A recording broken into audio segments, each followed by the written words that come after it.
श्रीराम समर्थ. नवरात्री 9वा दिवस 9वी माळ. देवी सिद्धिदात्री. ध्यानमंत्र. सिद्ध गंधर्व यक्षादैर सुरैरमरैरपी सेव्यमाना सदा भूयात सिद्धिदा सिद्धिदायिनी. भावार्थ.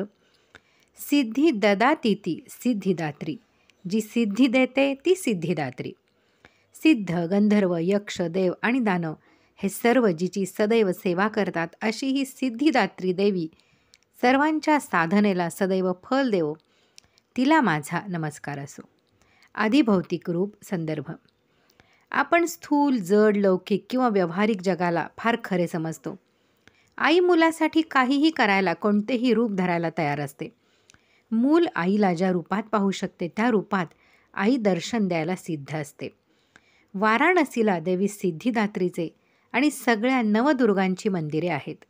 देशात इतरत्रही अनेक ठिकाणी आपापल्या ऐतिहासिक संदर्भासह सिद्धिदात्री देवी स्थान महात्म्य निर्माण करून आपल्या आदिभौतिक रूपाची साक्षात सिद्धी द्यायला भक्तांसाठी वास करीत आहे. पौराणिक आदिदैविक रूप. एकदा भगवान शिवांनी शक्ती स्वरूपिणी देवी प्रसन्न व्हावी म्हणून तपश्चर्या केली. तेव्हा ही भगवती जगदंबा प्रसन्न झाली आणि तिने भगवान शंकरांना अनेक सिद्धी दिल्या.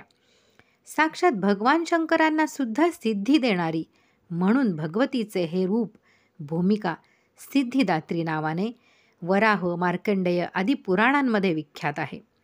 आध्यात्मिक रूप. संदर्भ. अध्यात्म म्हणजे एखादे धर्ममंडळ चालवणे नव्हे.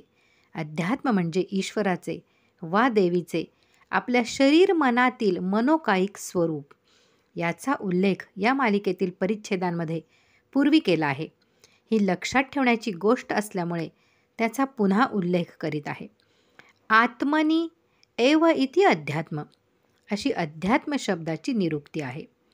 सिद्धिदात्री देवीच्या आध्यात्मिक स्वरूपाचा विचार करताना आपल्या शब्दार्थापासून सुरुवात करावी लागेल. रूढ अर्थाने सिद्धी म्हणजे आणिमा, लघिमा इत्यादी अष्टसिद्धी असा अर्थ तर अनेकांना माहीत आहे. योगशास्त्रानुसार अतींद्रिय शक्ती म्हणजे अष्टसिद्धी होय. जन्म, औषधी, मंत्र, तप, समाधीजा सिद्धिया. जन्माने, औषधांनी, मंत्रसाधनेने आणि समाधीने सिद्धी मिळवता येते. सिद्धिदात्री म्हणजे अशा अष्टसिद्धी देणारी. बोलीभाषेत सांगायचे तर कार्यसिद्धी देणारी, कामाचे, साधनेचे, व्रताचे फल देणारी. परंतु कर्माचे खरे फल काय असते? नारायण. एखाद्या पुण्यकर्माचे मृत्यूनंतर मिळणारे स्वर्ग, वैकुंठादी लोक हे तर नंतर मिळणारे परोक्ष फल आहे हो. मग आता काय? थोडा शास्त्रार्थ आवश्यक असतो.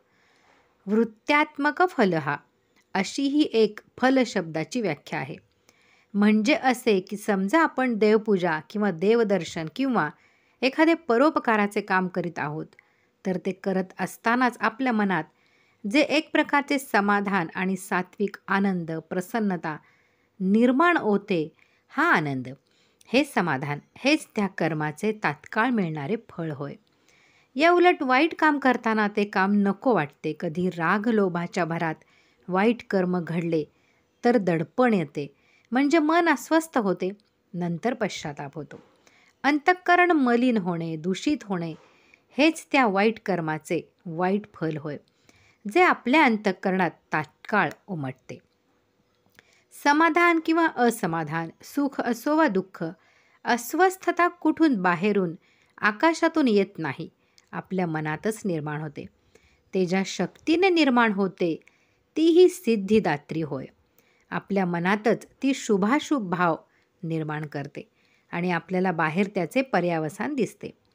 अशा प्रकारे सिद्धिदात्री देवी स्वतःच सिद्धी स्वरूप आहे आणि तीच आपल्या अंतर्यामी राहून कार्यसिद्धी प्रदान करते. यजुर्वेदात एक शिवसंकल्प सूक्त आहे. त्यात ऋषी म्हणतात, तन्मे मन शिव संकल्पमस्तु. माझे मन कल्याणकारी संकल्प करो. आपण चांगले संकल्प केले की कर्म चांगले होणार आणि त्याची सिद्धीही चांगलीच होणार. अशी सिद्धिदात्री देवी सर्वांना कार्यसिद्धी प्रदान करो, ही तिच्या चरणी प्रार्थना. संकलन संपादन श्री सुनील जोशी, पुणे. श्रीराम जय राम जय जय राम.